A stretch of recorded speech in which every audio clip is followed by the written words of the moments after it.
স্লোভাকিয়ায় পপুলারিস্ট candidate Peter Pellegrini গত রাতে রাষ্ট্রপতি নির্বাচনে জয়ী হয়েছেন।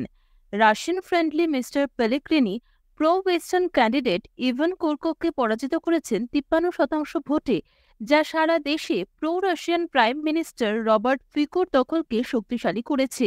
পরাজিত প্রার্থী প্রাক্তন পররাষ্ট্রমন্ত্রী ইভান কোরকক ইউক্রেনের একজন দৃঢ় সমর্থক এবং ফিকোর সমালোচক।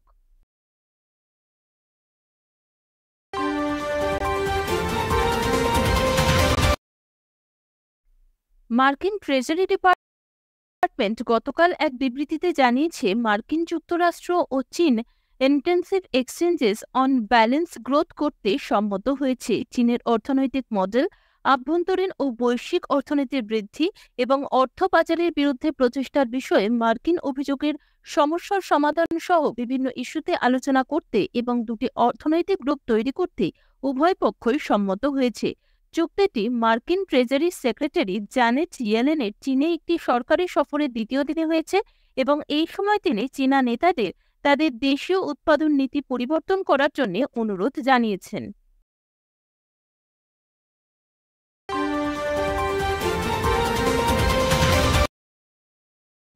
The election commission of India ECI সম্প্রতি মহারাষ্ট্র সহ 6টি রাজ্যের জন্য 2টি বিভাগ, সাধারণ এবং পুলিশে স্পেশাল অবজারভার নিয়োগ করেছে। সম্প্রতি ইসিআই দ্বারা জারি করা একটি নোটে বলা হয়েছে যে মহারাষ্ট্রে অবসরপ্রাপ্ত আইএএস অফিসার ধর্মেন্দ্র এস গাংওয়ারকে জেনারেল স্পেশাল অবজারভার এবং ফর্মার আইপিএস অফিসার এন.কে মিশ্রকে পুলিশ স্পেশাল অবজারভার হিসেবে নিয়োগ করা হয়েছে। এতে উল্লেখ করা হয়েছে যে পশ্চিমবঙ্গ, উত্তরপ্রদেশ, মহারাষ্ট্র এবং বিহারে স্পেশাল অবজারভার, সাধারণ এবং পুলিশ মোতায়েন করা হয়েছে, যেহেতু এই রাজ্যগুলির জনসংখ্যা 7 কোটির বেশি।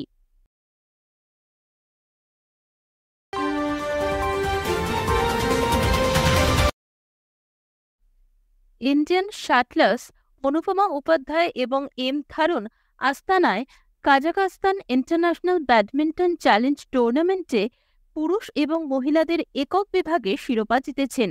অনুপমা একটি সর্বভারতীয় মহিলা একক ফাইনালে ঈশারানী বড়ুয়াকে 21-15, 21-16তে পরাজিত করেছেন এবং পুরুষদের ফাইনালে এম থারুন অষ্টম বাছাই পর্বে মালয়েশিয়ার সোং জু ওয়েনকে 21-10, 21-19-এ পরাজিত করেছেন।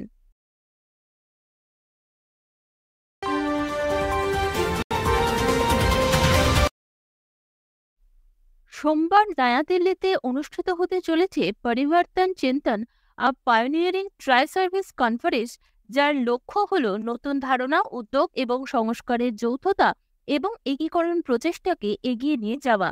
দিনব্যাপী এই আলোচনায় সভাপতিত্ব করবেন chief of defence staff general Anil Chauhan. এটি হবে সমস্ত ট্রাই সার্ভিস ইনস্টিটিউশনের প্রধানদের প্রথম সম্মেলন।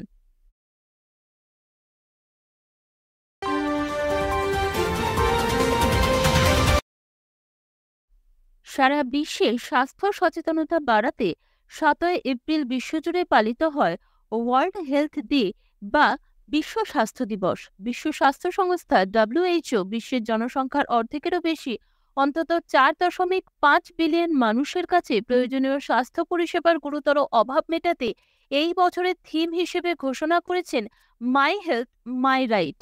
বিশ্ব স্বাস্থ্য দিবসটি প্রথম 1950 সালে WHO দ্বারা পালিত হয়েছিল।